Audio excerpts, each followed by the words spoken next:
प्यारे विद्यार्थियों, आप सभी का स्वागत है राजकीय महाविद्यालय चौमेला के YouTube चैनल पर। मैं विवेक शर्मा, सहायक आचार्य समाजशास्त्र, आज आपके लिए BA सेकेंड ईयर सामाजिक विचारकों से दुर्खिम की आत्महत्या की अवधारणा लेकर आया हूं। तो चलिए शुरू करते हैं। आत्महत्या दुर्खिम की तीसरी प्रमुख कृति है, जिसका प्रकाशन 1897 में हुआ था। इस ग्रंथ में दुर्खिम ने समाजशास्त्रीय दृष्टिकोण का तथ्यात्मक प्रमाण प्रस्तुत करने का प्रयास किया। यह पद्धतिशास्त्रीय प्रयोगों की स्थापना में प्रामाणिकता की दृष्टि से उनकी प्रथम रचना मानी जा सकती है। दुर्खिम ने आत्महत्या को सामयिक समस्या मानकर उस पर समाजशास्त्रीय दृष्टि से विचार किया। अब तक आत्महत्या को एक व्यक्तिगत समस्या ही माना जाता था, किंतु दुर्खिम ने समाज को आत्महत्या के लिए उत्तरदायी माना। आपने द सुसाइड नामक ग्रंथ पर टिप्पणी करते हुए रेमंड एरोन लिखते हैं कि आत्महत्या का अध्ययन आधुनिक समाजों के व्याज्ञीय पक्ष तथा व्यक्ति और सामूहिकता के संबंध को अत्यंत आकर्षक ढंग से प्रकाशित करने वाली घटना दोनों की व्याख्या करता है। दुर्खिम के अनुसार समाज में कुछ ऐसी शक्तियां हैं जो मनुष्य को आत्महत्या करने की प्रेरणा देती हैं। यह सामूहिक शक्ति सामाजिक जीवन की परिस्थितियों में से उत्पन्न होती हैं। आत्महत्या व्यक्ति के व्याज्ञीय जीवन का दुखद अध्याय है। दुर्खिम ने अपनी पुस्तक द सुसाइड में आत्महत्या की परिभाषा दी है। आत्महत्या को परिभाषित करते हुए दुर्खिम लिखते हैं, आत्महत्या शब्द मृत्यु की उन समस्त घटनाओं के लिए प्रयुक्त किया जाता है जो स्वयं मरने वाले की सकारात्मक या नकारात्मक क्रिया या प्रत्यक्ष या अप्रत्यक्ष परिणाम है, जिसके भावी परिणाम मृत्यु को वह जानता है। आत्महत्या की इस परिभाषा से स्पष्ट है कि ऐसी मृत्यु को ही आत्महत्या माना जाएगा जो मरने वाले की स्वयं की क्रिया का परिणाम होता है। व्यक्ति स्वयं जानबूझकर अपने जीवन का अंत कर लेता है, मृत्यु उसी की क्रिया का परिणाम है। उनकी इन परिभाषा के आधार पर हम कुछ आत्महत्या की विशेषताओं पर चर्चा करेंगे। ऐसी मृत्यु को ही आत्महत्या कहा जाएगा जो स्वयं मरने वाले की क्रिया का परिणाम होती है। आत्महत्या में व्यक्ति ही अपने जीवन को समाप्त करता है, आत्मघात करता है और मृत्यु उसी का परिणाम होती है। आत्महत्या की एक विशेषता यह है कि व्यक्ति इच्छापूर्वक सोच विचार कर आत्महत्या करता है और वह अपनी क्रिया के परिणाम को जानता है। अनजाने अथवा धोखे से मर जाना आत्महत्या नहीं है। आत्महत्या की एक विशेषता यह है कि आत्महत्या करने वाला व्यक्ति अपनी क्रिया के परिणाम को पहले से जानता है। वह जानता है कि वह जो कुछ कर रहा है उसका निश्चित परिणाम मृत्यु है। अपनी मृत्यु की पूर्व जानकारी के बावजूद वह प्राणघातक क्रिया में लीन होता है। आत्महत्या पूर्व निश्चय के साथ जानबूझकर की जाने वाली आत्मघाती क्रिया को कहते हैं। इस अर्थ में यह एक व्यक्तिगत मामला है, किंतु दुर्खिम ने आत्महत्या को एक विशिष्ट सामाजिक तथ्य के रूप में प्रकट किया है। आत्महत्या की घटनाओं को वह किसी विशिष्ट समाज में एक निश्चित अवधि के अंदर एक समग्रता के रूप में देखते हैं। दुर्खिम ने आत्महत्या की सामाजिक प्रकृति को प्रकट करने के लिए यूरोप के 11 देश फ्रांस, इंग्लैंड, बकेरिया, डेनमार्क, सैक्सोनी आदि के आंकड़ों के आधार पर अपने मत की पुष्टि की थी। अब हम आत्महत्या के कारणों पर चर्चा करेंगे। दुर्खिम ने आत्महत्या के मनोवैज्ञानिक, जैविकीय, प्राकृतिक एवं सामाजिक अनेक कारणों का उल्लेख किया है, किंतु आप मनोवैज्ञानिक और प्राकृतिक दशाओं को आत्महत्या की वास्तविक प्रेरणा नहीं मानते। वास्तविक प्रेरणा शक्ति तो सामाजिक दशाओं में ही निहित होती है। दुर्खिम ने सर्वप्रथम आत्महत्या के असामाजिक कारणों में मनोजैविकीय कारणों का उल्लेख किया है। मनोव्याधिकीय अवस्थाएं और आत्महत्या। आत्महत्या के मनोव्याधिकीय कारकों में दुर्खिम पागलपन, आत्मोन्माद, स्नायु दुर्बलता और मद्यपान आदि को मानते हैं। पागल और आत्महत्या। दुर्खिम ने पागलपन को एक ऐसी बीमारी बताया है जो समाज में तुलनात्मक दृष्टि से स्थायी होती है। भिन्न भिन्न समाज में इस रोग की मात्रा भी भिन्न भिन्न होती है। पागलपन एक मानसिक अलगाव की स्थिति होती है। दुर्खिम इस सिद्धांत का परीक्षण करते हैं कि आत्महत्या को पागलपन से जनित नहीं मानते। कुछ लोग आत्महत्या को आनंद, मतिभ्रम या दीवानगी, अत्यंत निराशा, दुख या शोक में जनित मानते हैं। इसी प्रकार से कुछ लोग सम्मोहन, आवेगपूर्ण अवस्था आदि को भी आत्महत्या का कारण मानते हैं। पागलपन के भी अनेक रूप होते हैं। आत्महत्या एक उन्माद। बॉर्डे ने आत्महत्या को एक उन्माद कहा है। उसके अनुसार आत्महत्या पागलपन या उन्माद का एक विशेष रूप है जो केवल एक क्रिया से ही संबंधित होता है और शेष सभी क्रियाओं में आत्महत्या करने वाला सामान्य दिखाई देता है। उन्माद के परिणाम के रूप में आत्महत्या। इस सिद्धांत के अनुसार आत्महत्या उन्माद का परिणाम है। इस मत के अनुसार आत्महत्या करने वाले व्यक्ति प्राय पागल होते हैं। स्वस्थ मस्तिष्क वाले व्यक्ति कभी आत्महत्या नहीं करते। उन्मत्त आत्महत्या, इस प्रकार की आत्महत्या मतिभ्रम या दीवानगी के कारण होती है। रोगी किसी काल्पनिक भय, संकट या अपमान से बचने के लिए आत्महत्या कर लेता है। कभी कभी व्यक्ति ऐसा भी महसूस करता है कि कोई देवी शक्ति उसे आत्महत्या करने के लिए प्रेरित कर रही है और वह ऐसा कर लेता है। विषादपूर्ण आत्महत्या, इस प्रकार की आत्महत्या का कारण खिन्नता, दुख, निराशा या शोक होता है। सम्मोहित आत्महत्या, इसमें मृत्यु का विचार व्यक्ति के मस्तिष्क पर लगातार छाया रहता है और वह उससे सम्मोहित रहता है। जब मृत्यु का जबरदस्त मोह उसके मन की केंद्रीय आकांक्षा बन जाता है तो वह आत्महत्या कर लेता है। आवेगात्मक आत्महत्या, इसमें अचानक से ही व्यक्ति में मृत्यु की इच्छा पैदा होती है परंतु तुरंत ही वह उसकी पूर्ति के लिए आत्महत्या कर बैठता है। स्नायु दोष और आत्महत्या, स्नायु दोष अथवा नाड़ी दौर्बल्य भी एक मानसिक व्याधि है। मानसिक विकृतियों की अवस्था को स्नायु दोष कहा जाता है। जब स्नायु तंत्र पर गहरी चोट लगती है या कोई कठोर मानसिक पीड़ा होती है जो कष्ट का अनुभव करती है।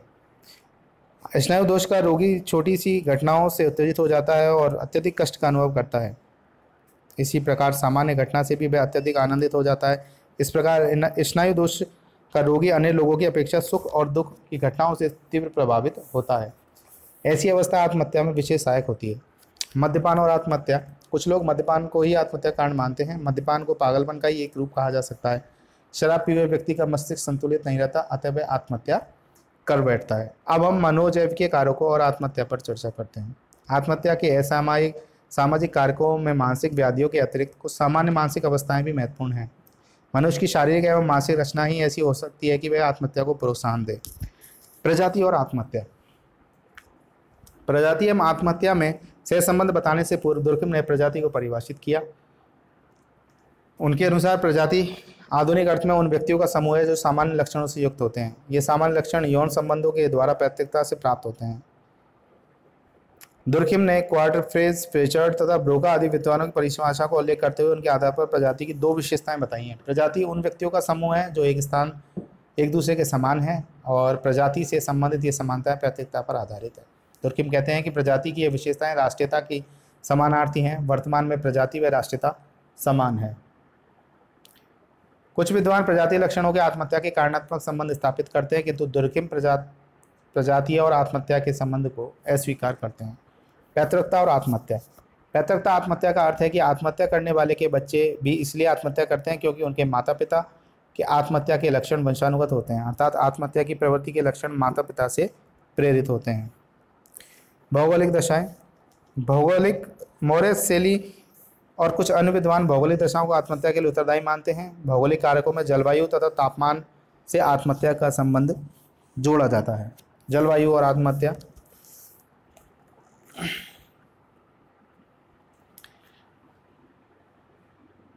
मॉरिस सेली ने बताया कि शीतोष्ण जलवायु में आत्महत्याएं सर्वाधिक होती हैं, अतः यह आत्महत्या करने वाले के लिए उपयुक्त जलवायु है।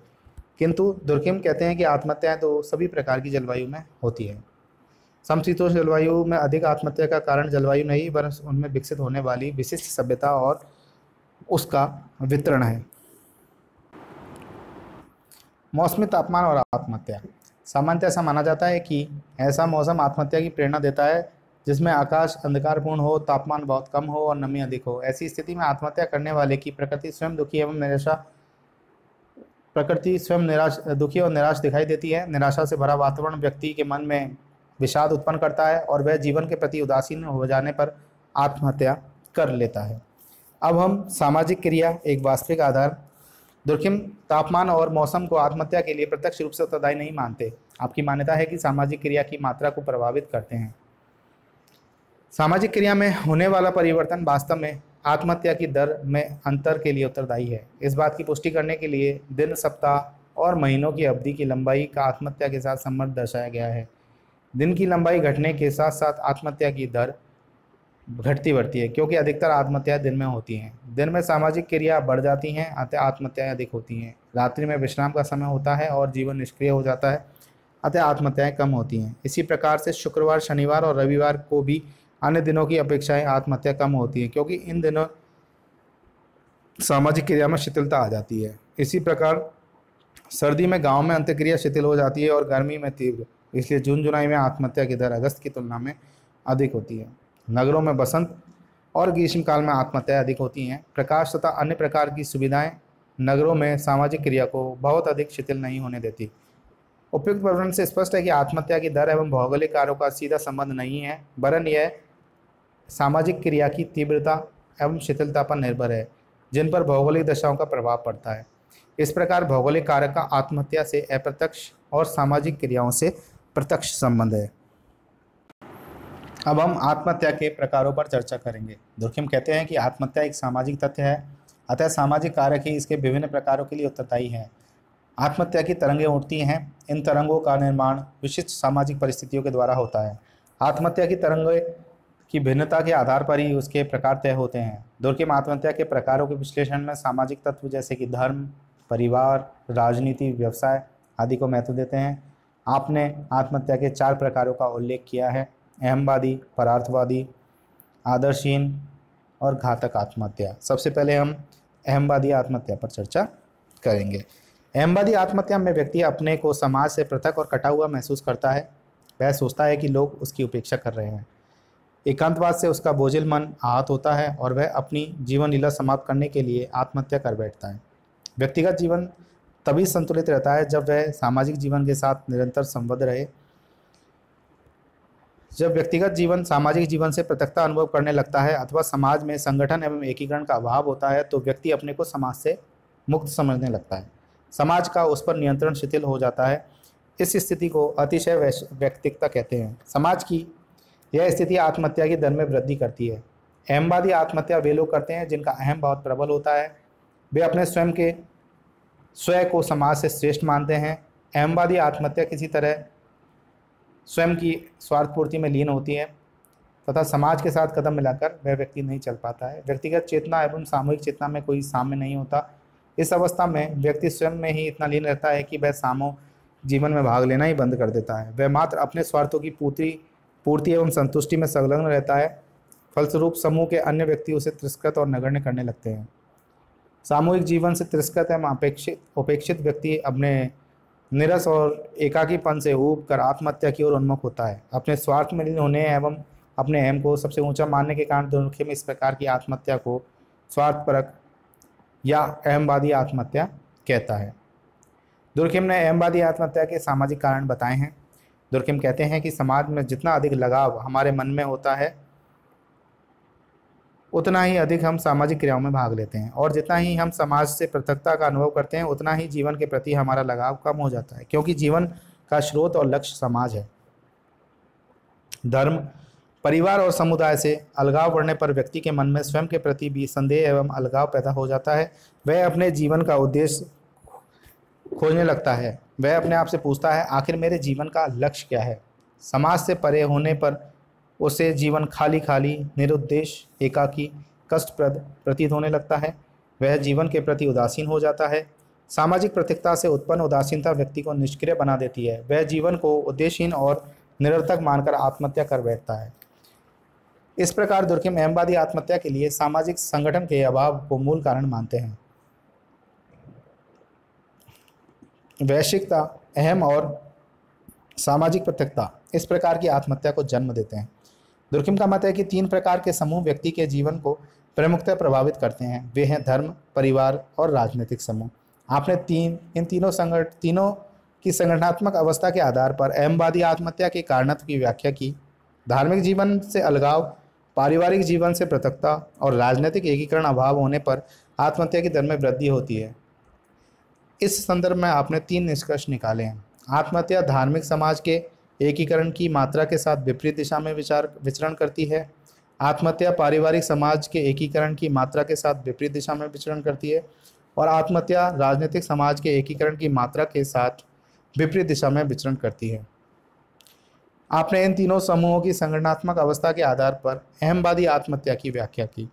धार्मिक जीवन से अलगाव, पारिवारिक जीवन से पृथकता और राजनीतिकरण का प्रभाव आत्महत्या की दर को बढ़ाता है। अब हम परार्थवादी आत्महत्या पर चर्चा करेंगे। अहमवादी आत्महत्या के ठीक विपरीत कारणों से परार्थवादी आत्महत्या की जाती है। जब किसी समाज में इतना अधिक एकीकरण पाया जाता हो कि वहाँ व्यक्ति का महत्व ही समाप्त हो जाता है। व्यक्ति की हर क्रिया का निर्देशक समाज हो, व्यक्तिगत रुचि और विचार को भुलाकर उसके स्थान पर सामूहिक रुचि और विचार को महत्व दिया जाता हो, तो ऐसी स्थिति में की जाने वाली आत्महत्या को दुर्खिम परार्थवादी आत्महत्या कहते हैं। प्रोफेसर ओपी वर्मा ने परार्थवादी आत्महत्या का अर्थ स्पष्ट करने की दृष्टि से लिखा है कि जब सामाजिक एकीकरण इतना मजबूत होता है कि मनुष्य को अपने अस्तित्व का कोई मूल्य ही नहीं रहता, तब उसे अपने अंदर आत्महत्या का सामना करने की शक्ति का कम अनुभव होता है। केवल समाज ही उसकी प्रत्येक क्रिया का निर्देशक होता है और वह यंत्र की भांति अपने व्यक्तिगत हित, रुचि या विचार के प्रति पूर्णतः अचेतन होकर सामूहिक विचार और सामूहिक रुचि तथा सामूहिक हित का अनुसरण करता है। इस अवाम में जो आत्महत्या की जाती हैं उन्हें दुर्खिम ने परार्थवादी आत्महत्या का नाम दिया है, क्योंकि इनके लिए आत्महत्या करने वाले का व्यक्तिगत स्वार्थ, व्यक्तिगत निराशा या व्यक्तिगत उद्देश्य उत्तरदायी नहीं होता। परार्थवादी आत्महत्या में व्यक्तिगत हित सामूहिक हित में पूर्णतः विलीन हो जाते हैं। व्यक्ति और समाज के मध्य की दूरी समाप्त हो जाती है। समूह के हितों के सामने व्यक्ति का कोई महत्व नहीं होता। अन्य शब्दों में समाज व्यक्ति के व्यक्तित्व को निगल जाता है। ऐसी स्थिति में व्यक्ति के मन में समूह के प्रति अगाध श्रद्धा होती है और व्यक्ति हंसते हंसते समाज के लिए बलिदान कर देने की भावना से प्रेरित होकर आत्महत्या कर लेता है। दुर्खिम ने परार्थवादी आत्महत्या के अनेक उदाहरण दिए हैं। डेनमार्क के सैनिक वृद्धावस्था अथवा रोग के कारण चारपाई पर मरना अपमान समझते हैं, इसलिए विजियोगोथ की क्षेत्रीय सीमा पर स्थित पूर्वजों की चट्टानों से कूदकर आत्महत्या कर लेते हैं। ऐसी ही स्थिति स्पेन और हरूली में भी पाई जाती है। भारत में कुछ सन्यासी प्राणायाम द्वारा समाधिस्थ होकर आत्महत्या कर लेते हैं। सती प्रथा, जौहर आदि भी इसी प्रकार की आत्महत्याएं हैं। परार्थवादी आत्महत्या को समझाते हुए स्वयं दुर्खिम कहते हैं कि परार्थवाद के कारण की जाने वाली आत्महत्याओं को हम परार्थवादी आत्महत्या कहते हैं, किंतु चूंकि इस प्रकार की आत्महत्या कर्तव्य समझकर की जाती है, अर्थात अतः इस शब्दावली परार्थवादी आत्महत्या के द्वारा यह ज्ञात बात भी प्रकट होनी चाहिए। अतः हम इस प्रकार की आत्महत्या को परार्थवादी आत्महत्या कहेंगे। स्पष्ट है कि दुर्खिम ने परार्थवादी आत्महत्या के साथ कर्तव्य का तत्व जोड़कर इस प्रकार की आत्महत्या में समाज की शक्ति और सामूहिक चेतना के महत्व को प्रकट किया है। दुर्खिम ने भारत को परार्थवादी आत्महत्या का प्रमुख केंद्र माना है, जहाँ कई साधु सन्यासी ब्रह्मलीन होने के लिए समाधि ले लेते हैं, जहाँ प्रचलित बलि प्रथा परार्थवादी आत्महत्या ही है। जैन धर्मावलंबियों द्वारा संथारा लेना, जिसमें व्यक्ति भोजन का त्याग कर मृत्यु का इंतजार करता है, तथा काशी में करवट लेना भी आत्महत्या ही है। भीलों में शिव के सन्मुख आत्मबलि दी जाती है। इस प्रकार की परार्थवादी आत्महत्या में व्यक्ति स्वयं को भूलकर अपने को ईश्वर या समाज का अंश समझकर उसी में अपने को विलीन या एकाकार करने के लिए प्राणांत कर लेता है। परार्थवादी आत्महत्या में अवैयक्तिकता अपना चरमोत्कर्ष पर होती है। परार्थवाद उग्र हो जाता है। दुर्खिम ने परार्थवादी आत्महत्या के 3 प्रकार बताए हैं: कर्तव्य प्रधान परार्थवादी आत्महत्या, वैकल्पिक परार्थवादी आत्महत्या और उग्र परार्थवादी आत्महत्या। अब हम आदर्शहीन आत्महत्या पर चर्चा करेंगे। इस प्रकार की आत्महत्या उस समय की जाती है जब समाज में नियमहीनता अथवा आकस्मिक परिवर्तन उत्पन्न होते हैं। ऐसी स्थिति में व्यक्ति निराश या अत्यधिक प्रसन्नता अनुभव करता है, जिससे उसका मानसिक संतुलन बिगड़ जाता है और वह आत्महत्या कर बैठता है। आर्थिक संकटों के समय अथवा पारिवारिक व वैवाहिक जीवन में भी आदर्शहीनता की स्थिति में आत्महत्या की जाती है। संक्षेप में, आदर्शहीन आत्महत्या उन परिस्थितियों से उत्पन्न होती है जिसका सामना व्यक्ति सामान्य जीवन में नहीं करता है। ऐसी स्थिति में वह नई परिस्थितियों से अनुकूलन नहीं कर पाता, उसका सामाजिक संतुलन ही बिगड़ जाता है, समूह का नियंत्रण समाप्त हो जाता है, जिससे उस प्रकार की आत्महत्या को बढ़ावा मिलता है। आदर्शहीन आत्महत्या को समझाने की दृष्टि से दुर्खिम ने बताया है कि जब सामाजिक नियमों का प्रभाव कमजोर पड़ जाता है, लोग मनमाने ढंग से अपनी आवश्यकताओं की पूर्ति करने लगते हैं, तब समाज में अव्यवस्था फैल जाती है। आर्थिक तथा अन्य प्रकार के संकट सामाजिक नियंत्रण की शिथिलता के लिए उत्तरदायी है। समाज की इस अवस्था को दुर्खिम ने आदर्शहीनता या एनोमी का नाम दिया है। इस दशा में लोगों का मार्गदर्शन करने के लिए उनके सम्मुख कोई आदर्श नियम नहीं रहते तथा वे दिशाहीन होकर मनमाना व्यवहार करने लगते हैं। आदर्शहीनता की अवस्था में व्यक्ति विचलित व्यवहार की ओर अधिक मात्रा में प्रवृत्त होता है। आत्महत्या इसी व्यवहार का रूप है। घातक आत्महत्या। उपयुक्त तीनों प्रकार की आत्महत्याओं के अतिरिक्त दुर्खिम ने कुछ ऐसी आत्महत्याओं का भी उल्लेख किया है जिन्हें वह घातक आत्महत्या कहता है। इस प्रकार की आत्महत्या के लिए उत्तरदायी कारक अत्यधिक नियंत्रण, आदर्शवादिता और कठोर नियम पालन आदि हैं, जिनसे तंग आकर व्यक्ति स्वतंत्र होने की इच्छा से आत्महत्या कर लेता है।